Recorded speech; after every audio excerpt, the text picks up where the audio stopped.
삶으로 시편을 노래하라 8번째 시간입니다. 벌써 8번째 시간이 되었고요. 다음 주 9번째 시간으로 우리 시편 시리즈는 마무리됩니다. 오늘은 시편 37편 말씀을 가지고 삶의 예배란 잠잠하기, 참기, 기다리기, 이 세 가지를 좀 여러분과 나누고 싶습니다. 복음을 거절하고 특별히 교회를 공격하는 안티크리스천들, 특별히 지적인 안티크리스천들이 늘 기독교를 공격하면서 하는 얘기가 있습니다. 무엇이냐면 성경은 거짓말 투성이라는 거예요. 왜냐하면 우리 기독교는, 우리가 믿고 있는 이 믿음은 사실 성경이 있기 때문에 근거하는 것들이 굉장히 많이 있습니다. 왜냐하면 이 중에는 어느 누구도 예수님이 부활하신 것을 직접 본 사람은 없어요. 그렇죠? 그런 분 계시나요? 없죠. 그러려면 우리가 2000년을 넘게 살았어야 하기 때문에 우리가 예수님의 부활을 믿고 교회를 섬기고 서로 그 복음에 대해서 이야기할 수 있는 근거는 사실은 성경 하나밖에 없습니다.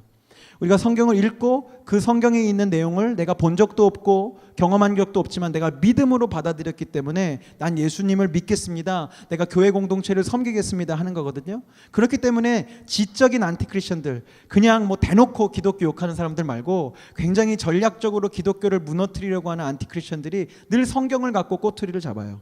그래서 무슨 얘기하면 성경 거짓말이라는 겁니다. 여러 가지 이야기들이 있지만 이런 주장을 해요. 왜 성경은 예수에 대한 이야기와 그가 말한 것조차도 하나로 통일된 것이 없냐. 여러분들 아시다시피 복음서는 몇 개가 있죠? 4개가 있습니다. 마태, 마가, 누가, 요한복음이 있어요. 성경을 조금 열심히 읽으신 분은 아시겠지만 조금씩 내용도 틀리고요. 또 일의 순서도 틀립니다. 어디에서는 이렇게 하라고 하는데 어디에서는 그것이 없기도 합니다. 그래서 공격하는 거예요. 어떻게 너희들의 그 종교의 우두머리라고 하는 예수에 대한 이야기도 이렇게 다르냐, 이렇게 틀리냐. 하나로 이루어지지도 않은 이런 모습을 볼 때 성경 자체는 오류투성이다라고 공격을 하죠. 이것만 가지고도 여러 가지로 제가 성경이 왜 진리의 책인지 변증할 이야기거리가 많지만 오늘은 한 가지만 말씀드리고 싶습니다. 무엇이냐면 하나님은 우리에게 다양성을 허락하십니다. 예를 들어 드릴게요. 여러분들이 만약에 김종윤 목사에 대해서 한번 복음서처럼 글을 쓴다고 해보십시오. 한 사람이 쓰면 그것이 온전할 수 있겠습니까?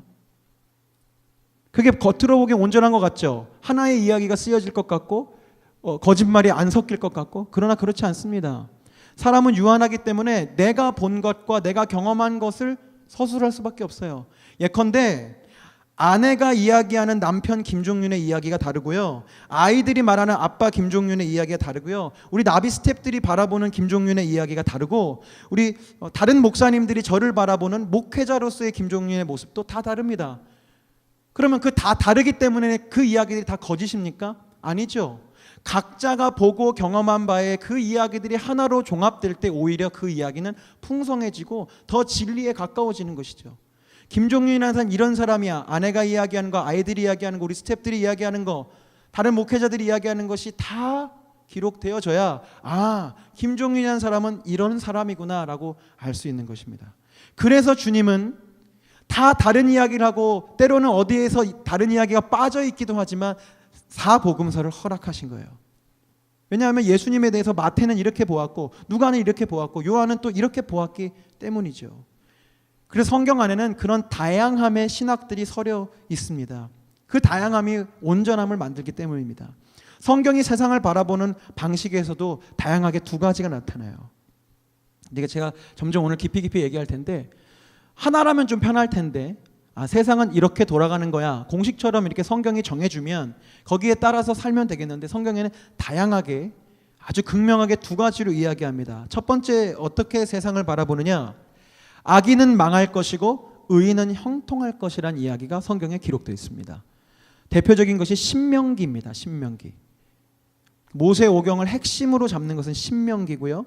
예전에도 한번 설명드렸지만 굉장히 전통을 중시하는 유대인들은요, 자기 자녀가 어느 정도 글을 떼고 말씀을 암송할 수 있을 때가 되면 모세오경 중에 무엇을 가장 먼저 외우게 하느냐, 신명기부터 합니다. 우리 생각엔 창세기부터 할 것 같잖아요. 첫 번째 책이니까. 그렇지 않아요. 신명기 말씀부터 암송을 시켜요. 왜냐하면 성경의 거의 대부분의 책들은 신명기 말씀, 그것은 무엇이냐면 하나님 앞에서 선하고 온전하고 율법을 지키면 복을 받고 그렇지 않으면 저주를 받을 것이다. 아주 극명한 권선징악의 내용이 담긴 것이 신명기이기 때문에 그렇습니다.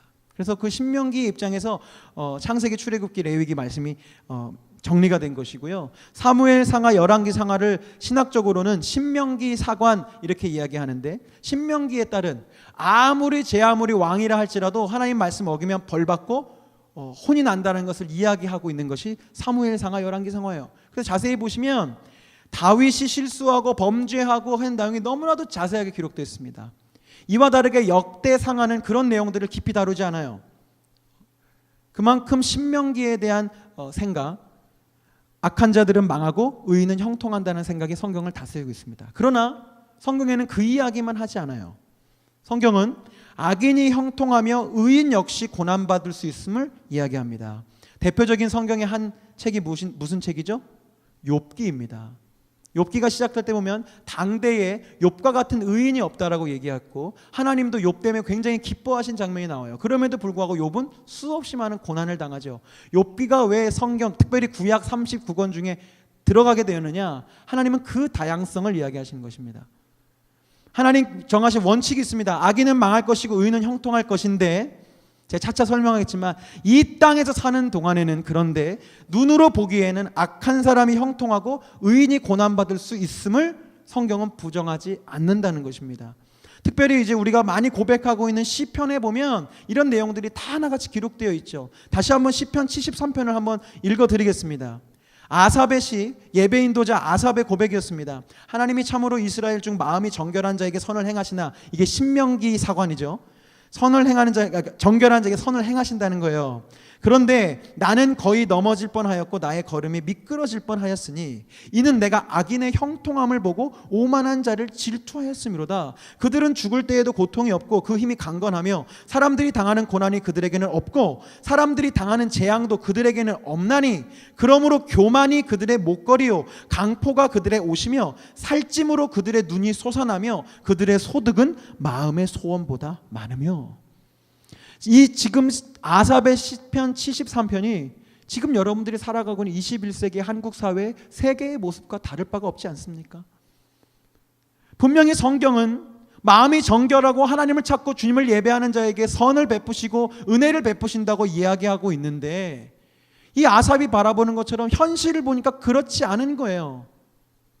내가 복을 못 받고 선을 행하신 것을 못 여기는 것은 혹시 내가 아직도 부족할까 봐 싶어서 그렇게 생각할 수 있겠지만, 누가 봐도 하나님을 예배하지 않고 하나님을 욕되게 하는 사람들이 오늘 성경 구절처럼 형통하고 그들은 건강하고 고통도 없고, 이건 마지막 분 진짜 부러운데 그들의 소득은 마음의 소원보다 많아요. 마음이 소원하는 것보다 소득이 더 많은 이런 부러운 상황들이 우리 눈앞에 펼쳐진다는 것이죠. 자, 여러분 헷갈리지 않으세요? 너무나 다른 이야기잖아요. 한편에서는 악한 자 망하고 의인은 하나님의 복을 얻을 것이다.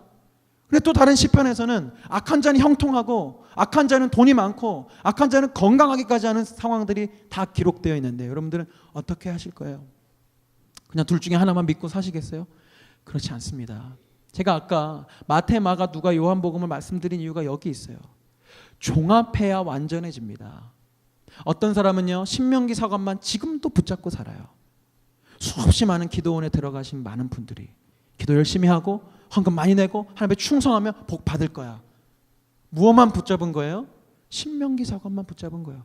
그러니까 그렇게 했는데 복을 주시지 않고 내 아들이 대학에 붙지 않고 뭐가 안 되고 하면 하나님을 원망하고 떠나가고 이상한 이단에 점점 빠지는 것이죠. 왜? 두 번째 시각에 대해서 배우질 않고 들으려 하지 않기 때문에.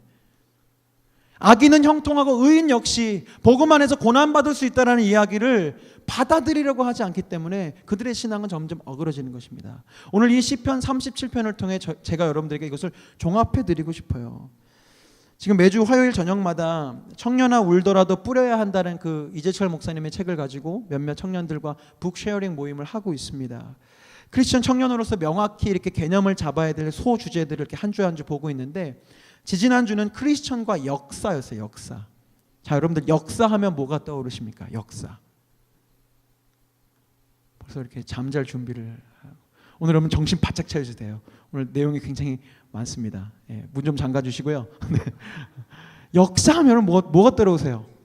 대본에 중고등학교 때 공부했던 과목 생각나지 않으세요? 영어, 수학, 사회, 국사, 세계사 이런 것처럼 역사는 그런 과목 중에 하나 아닌가? 이젠 나랑은 상관없는 일이지. 아니면 TV를 열심히 보시면 역사하면 벌써 사극을 생각할 수 있어요. 역사극, 사극의 그런 장면들이 역사하면 떠오를 수 있는데요. 왜 오늘 역사에 대해서 이야기하느냐? 자막 띄워주시고요. 역사는요, 세상을 바라보는 눈이 역사입니다.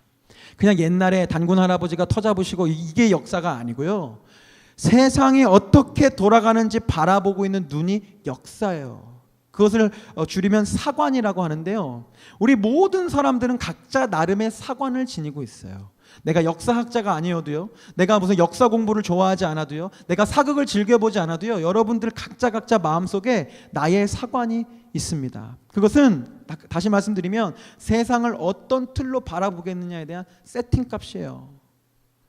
이 세상에는 여러 가지 사관들이 있습니다만 크게 두 분류로 나눌 수 있습니다. 하나는 인본주의 사관이고 하나는 신본주의 사관이에요. 인본주의 사관은 이런 것이 있습니다. 왕조 사관, 대표적인 조선 왕조실록 같은 겁니다. 그것은 왕의 행적과 왕이 한 입장에서만 역사가 기록되어 있어요. 세상을 누구의 눈으로 보는 것입니까? 왕의 눈으로 보는 것입니다. 이에 대비되는 사관이 민중사관입니다. 그때 일반 백성들은 어떻게 살았는지 무엇을 경험했는지에 대해서 서술하는 역사 설명이 민중사관이에요. 그렇기 때문에 여러 가지가 있습니다. 결론은 무엇이냐면 역사의 주관자는 사람이라는 것이죠. 왕이 조선시대 때 몇 대째 왕이 이러이러한 일을 해서 조선에는 이러이러한 일이 생겼다. 조선시대 백성들이 농기구를 이러이러한 걸 만들었더니 농사법이 이렇게 바뀌었다. 다 사람에 의해서 진행되는 역사를 이야기하는 것이 인본주의 역사관입니다. 이것과 크게 대비되는 것은 신본주의입니다. 쉽게 말해서 하나님이 역사를 써내려 가신다는 것이죠. 대표적인 것이 바로 구약입니다. 유대인들이 고백하는 역사관, 하나님께서 역사에 개입하셔서 이러저러한 일들을 하신다. 여러분들은 어느 쪽에 서 계셔야겠어요? 강요하는 건 아니지만 우리가 믿음을 가지고 있다면 적어도 신본주의 쪽으로 가까워야겠죠. 이 세상의 역사는 하나님 계시지만 대통령이 주관하는 거야, 돈이 주관하는 거야, 자본주의 시스템이 이끌고 가는 거야 라고 생각하고 계시다면 여러분들은 인본주의 사관으로 여러분들의 마음에 세팅을 해놓고 계신 거예요. 그러니까 아무리 예수님 믿어도 여러분들 어떻게 되겠어요? 권력자를 찾게 되고 돈을 찾게 되는 거죠. 왜? 세상은 그렇게 돌아가는 거니까.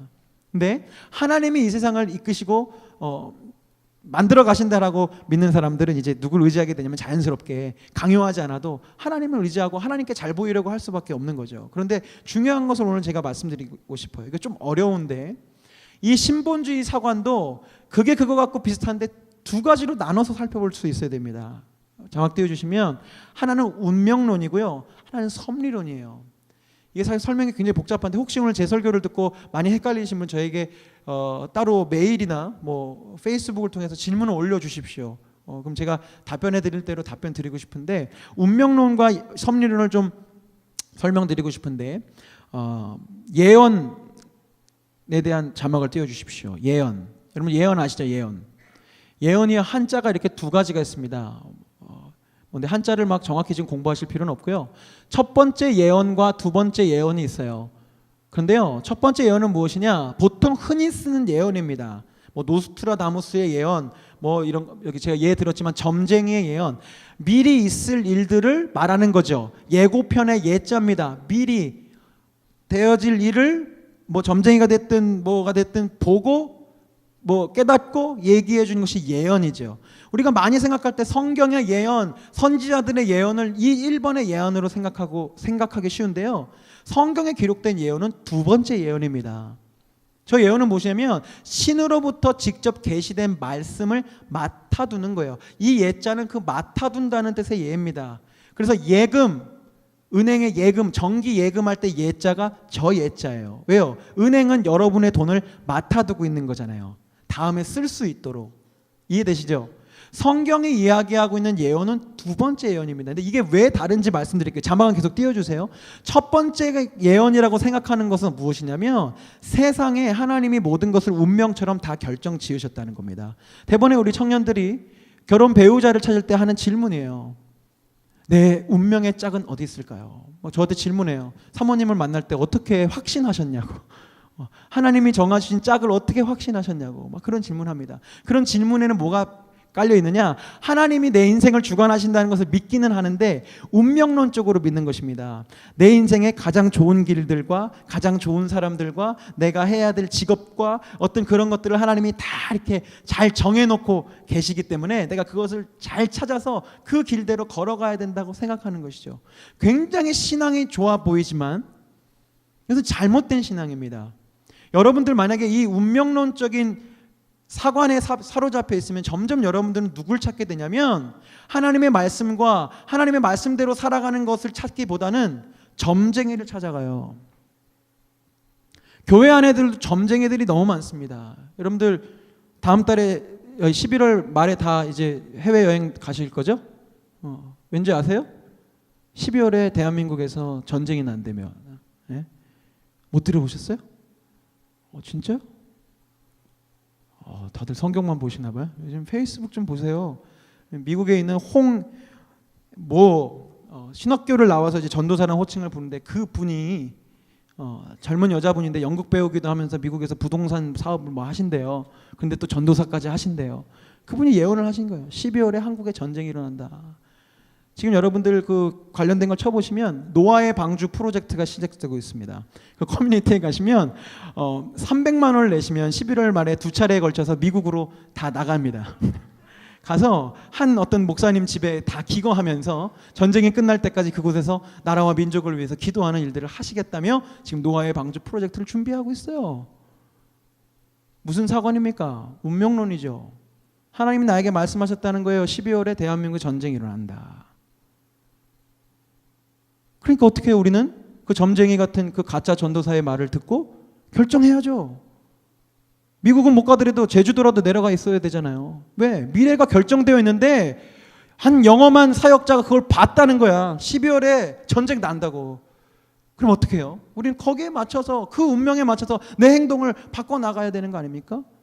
그런데 성경에 말하는 것은 그런 게 아닙니다. 성경에 말하는 하나님의 그 주관하시는 역사는 섭리예요. 예언의 두 번째입니다. 미리 있을 것들을 다 보여주고서 이렇게 안 하면 너네 다 죽는다라고 얘기하신 예언이 아니라는 거죠. 제가 말씀을 드릴게요. 자, 하나님은 수많은 선지자들에게 자신의 말씀을 맡기셨습니다. 그것을 우리는 예언이라고 합니다. 예언자라고 합니다. 그런데 말씀드렸다시피 이 예언자는 그럼 노스트라다무스 예언이 아니에요. 1999년 몇에 무슨 일이 생긴다가 아닙니다. 그랬다면 그 예언자들이 너희들 하나님께서 바벨론에게 아수르에게 멸망을 지금 예고하고 계시는데 회개해야 된다. 너희들의 우상을 무너뜨려야 된다. 하나님께 돌아와야 된다. 가슴을 찢으며 주님 앞에 나와야 된다고 얘기할 이유가 뭐가 있습니까? 그렇게 정하셨으면 선지자들이 이 홍모 전도사처럼 얘기해야죠. 도망가십시오. 산으로든 어디든 도망가십시오. 그리고 항복하십시오. 바벨론에게 항복하시고 지금부터라도 바벨론 언어를 배우십시오. 그 얘기해야 되잖아요. 하나님이 그렇게 정하셨다면서요. 천하의 하나님이 그렇게 정하셨다면서요. BC 586년에 바벨론에게 침공당한다 정하셨으면 그것이 우리의 운명이라면 선지자들이 그런 얘기를 했어야 되지 맞지 않습니까? 그러나 선지자들은 그렇게 한 번도 이야기하지 않습니다. 늘 언제나 하나님이 너희를 이렇게 혼을 내리시려고 하니까 제발 돌이켜라. 제발 회개해라. 제발 기도해라. 제발 온전한 제사를 주님께 드려라라고 얘기하는 거예요. 왜요? 하나님은 우리의 모습을 통해 바꾸시고 미래를 섭리하시기 때문에 그렇습니다. 그 대표적인 예가 뭐예요? 모세가 십계명을 받기 위해서 시내산에 올라가죠. 그 40일을 못 찾고 이스라엘 백성이 뭘 만듭니까? 금송아지를 만들어요. 하나님이 너무너무 화가 나셨어요. 출애굽한 지 20년, 30년도 아닙니다. 딱 1년 지났을 때예요. 딱 1년. 딱 1년 광야에서 지냈고요. 지내는 동안 만나를 경험했어요. 그 하나님의 놀라운 기적을 다 경험하고 홍해도 갈라지고 세상에 여러분들이 그런 기적들을 경험했다 싶으면 하나님을 예배하지 않겠어요? 그러나 그들은 곧 금송아지를 만들었어요. 하나님 화가 나셨습니다.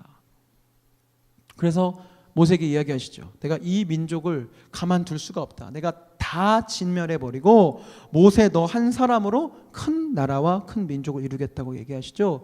그때 우리 믿음의 영웅 모세가 어떻게 얘기합니까? 하나님, 내 이름을 생명책에 지우셔도 괜찮습니다. 이 민족을 살려주십시오. 자기 목숨을 버리고 주님 앞에 중보기도 하니까 하나님이 마음을 돌이키셔서 진멸하지 않으세요. 그때 그 우상숭배를 조장했던 그 주동자들만 하나님이 벌하시고 전 민족은 다시 살아남습니다. 뭘 뜻해요? 하나님은 섭리하셔요.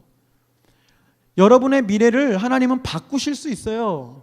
여러분들의 모습과 또 여러분들의 기도와 여러분들이 살아가는 삶의 모습과 헌신을 통해서 여러분의 인생에 있는 그 모든 미래는 바뀌어질 수 있다고요. 그게 하나님이 하실 수 있는 역사의 능력입니다. 만약에 여러분들이 생각하는 하나님이 그런 운명론적인 하나님, 내 인생의 짝을 정해두셨고 내가 해야 될 직업은 정해져 있고 내가 다녀야 할 교회가 있고 언제 뭐 해야 되고 내 길은 이 길을 가면 잘못되고 저 길 가야 되고 라고 정해놨다고 치면 하나님 진짜 못된 분인 거 아세요? 그런데 왜 여러분에게 그걸 다 안 가르쳐줘요? 혹시 여러분들 하나님 내가 이 사람 만나야 됩니까? 저 사람 만나야 할 때 그거 알려주신 분 있어요?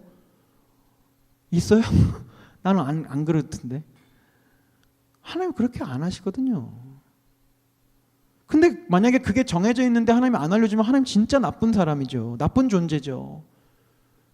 우리를 갖고 게임하고 계시는 거죠. 얘 어떻게 잘하나 볼까? 응? 이 친구가 좀 제대로 된 길 가나 볼까? 막 낭떠러지 떨어지면 하하 이 낭떠러지 간다. 이런 하나님 아니시잖아요. 제 얘기 무슨 게 아시겠죠? 하나님은요 여러분의 인생 속에서 이제 말씀드릴 여러분들의 그 고난의 한가운데서 여러분들이 믿음으로 반응하고 믿음으로 일어나기 시작할 때 그 일들을 하나님의 일들로 바꿔내실 수 있는 그 섭리하심이 있어요. 우리 고난의 문제에 대해서는 이야기 나눌 것이 너무 많습니다. 다 이해할 수 없는 고난이 있고요. 특별히 2014년 그 세월호라는 그 고난들이 있어요. 우리가 그것을 왜 하나님 이런 고난을 주셨습니까? 라는 대답에 우리는 대답할 수 없지만 그 고난의 한가운데서도 이제 말씀드린 믿음으로 잠잠히 참고 주님을 기다리는 사람들에게 새로운 하나님의 이야기들이 새로운 하나님의 미래가 열려지기 시작하는 거예요. 자, 이제 여러분에게 다시 말씀드립니다. 여러분의 인생에 어떤 상황이 놓여지느냐? 악인이 형통하고 의인이 고난받는 현실이 놓여져 있어요.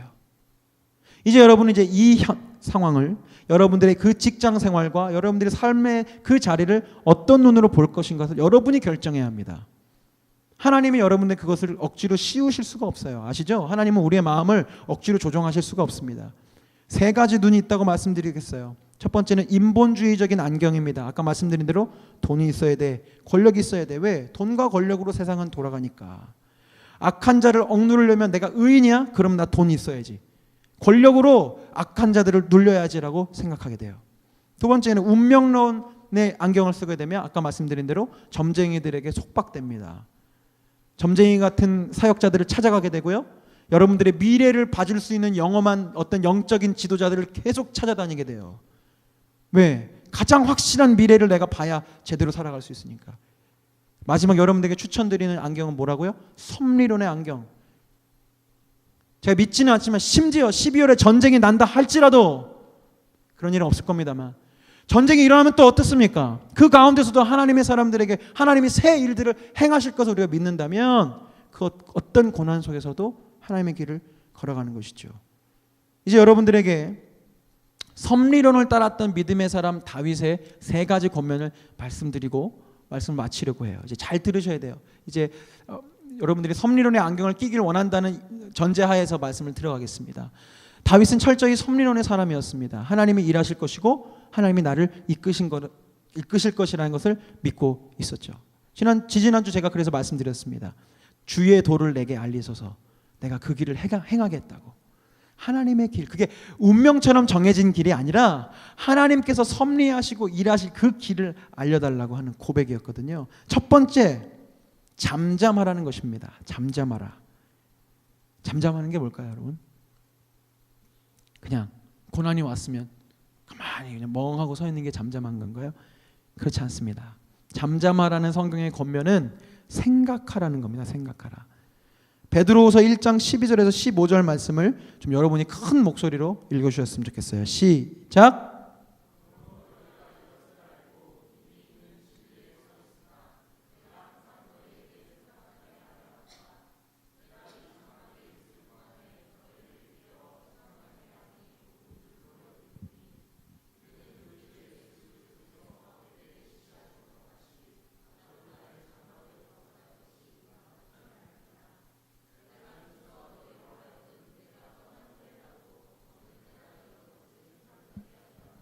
아멘.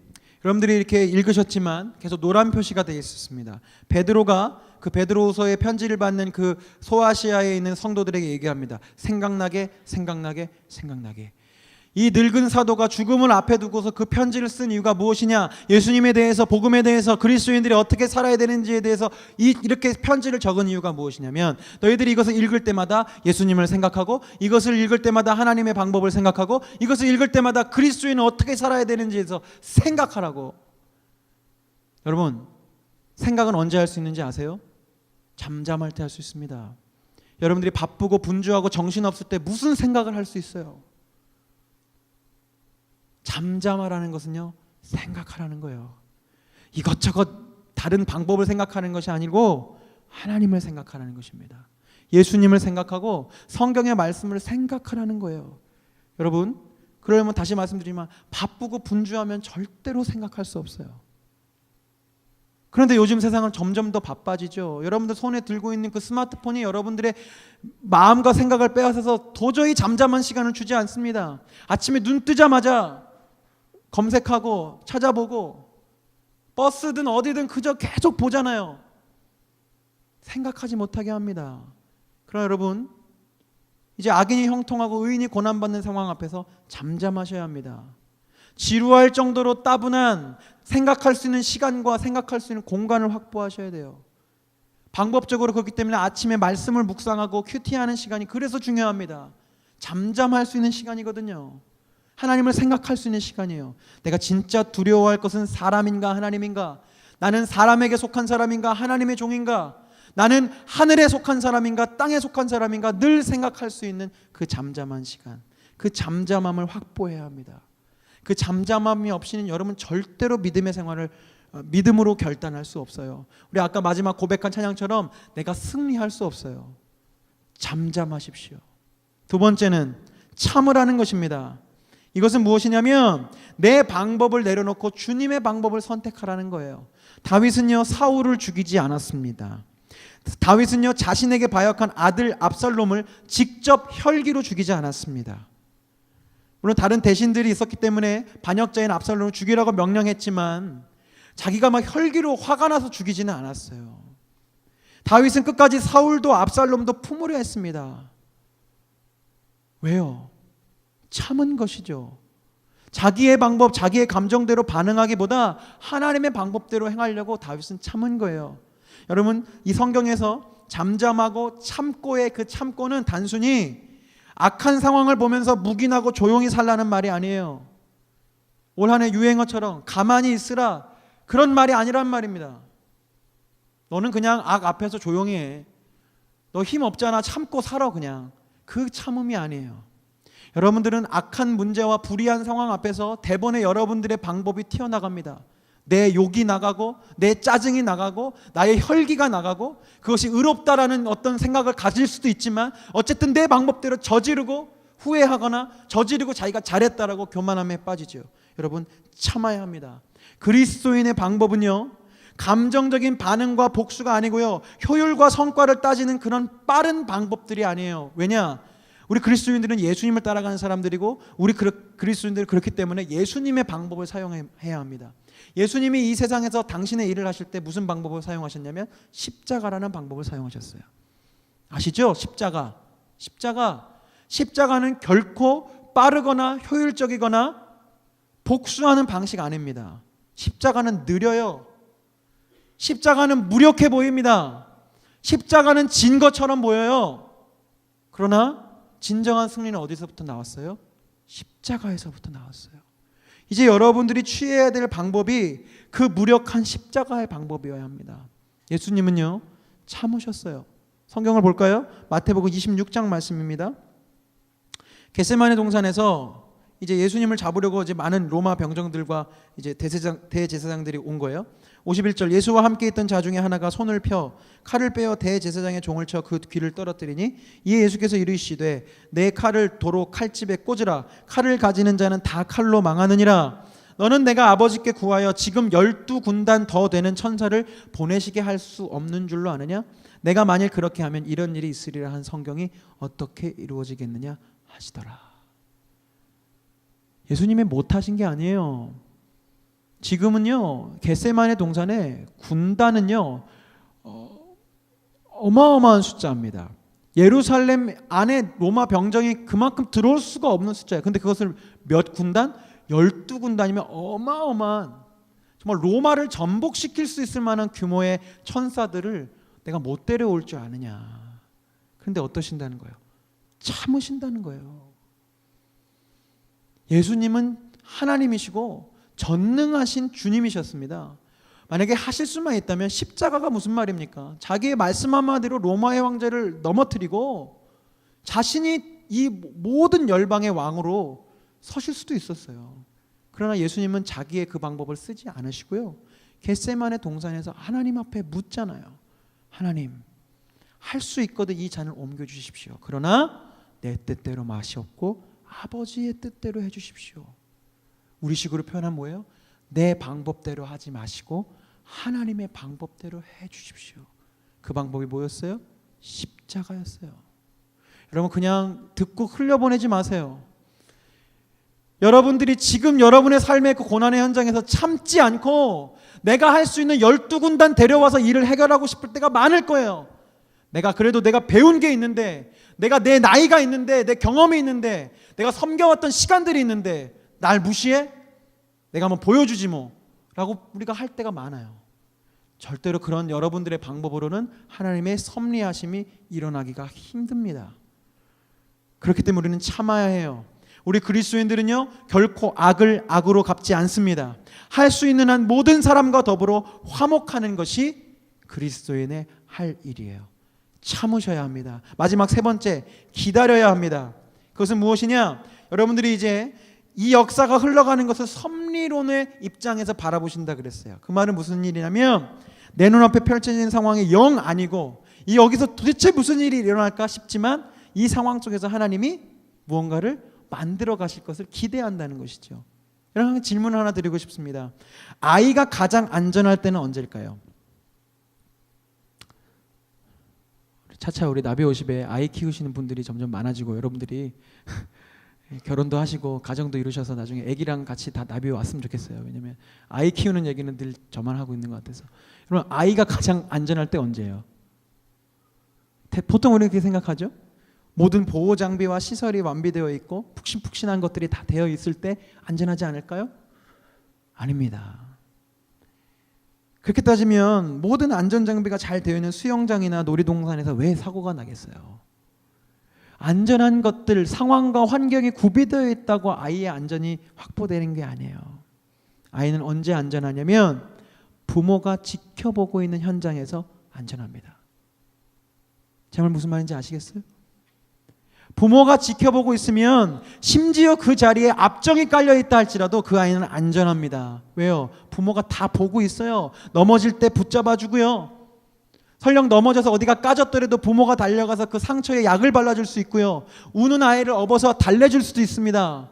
그러나 그 현장에 부모가 없다면 그 아이는 넘어진 것 하나만으로도 위험해질 수가 있어요. 그런데 섭리하신다는 하나님은 우리가 어떻게 고백할 수 있느냐? 하나님이 지금 나를 바라보고 계시고 나에게 일할 준비가 되어 계신다는 얘기예요. 그렇기 때문에 여러분은 세상의 어느 누구보다 안전합니다.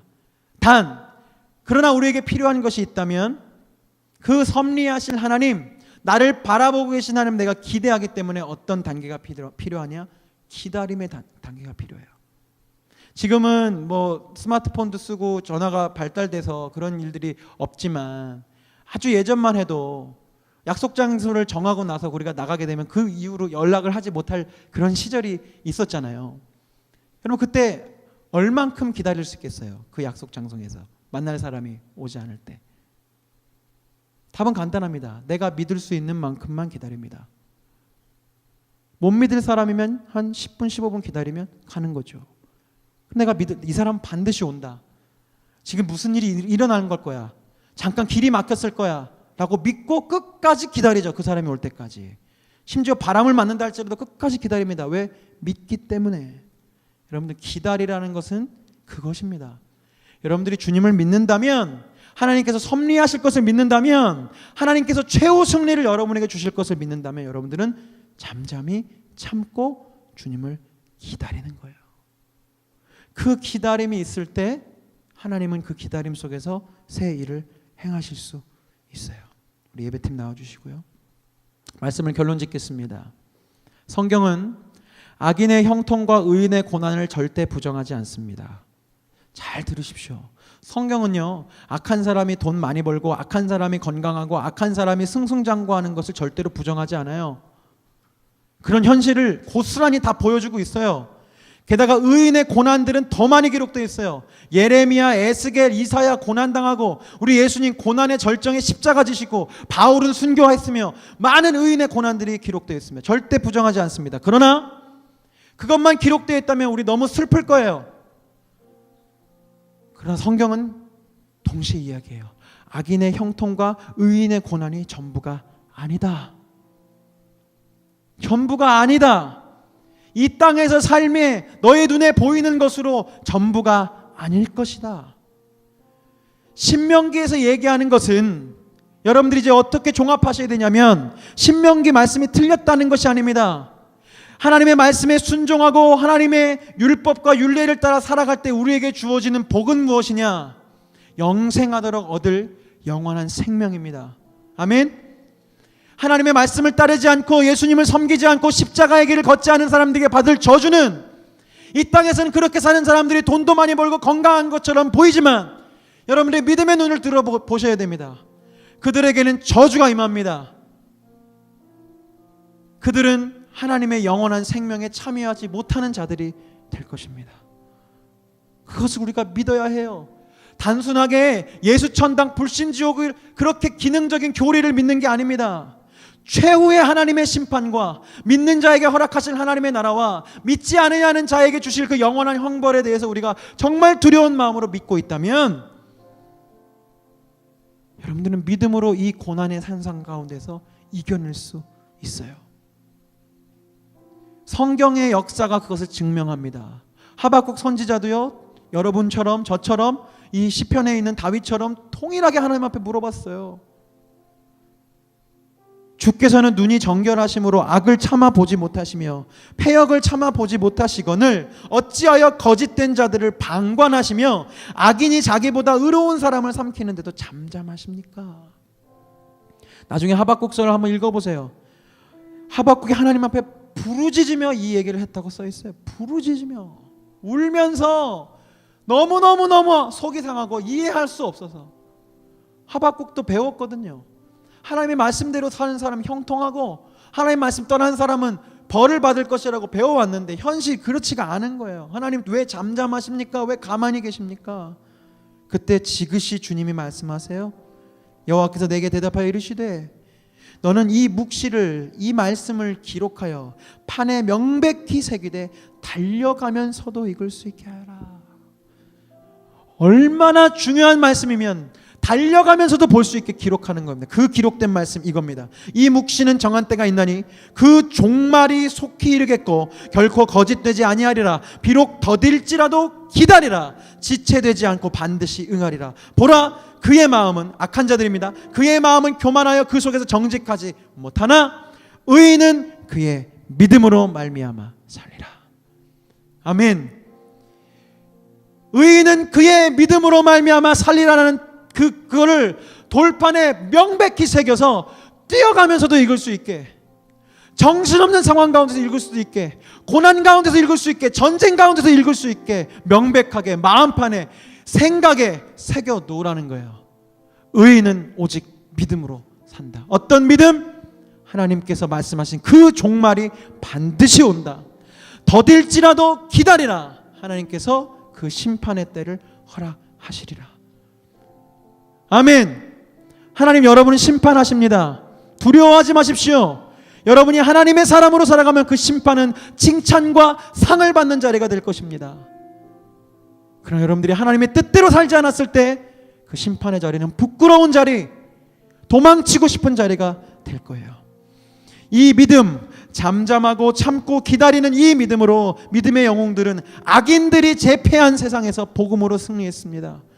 사도 바울은요, 이 하박국 2장 4절 붙들고요, 율법주의와 그리스 신화와 싸우며 믿음으로 말미암는 구원의 복음을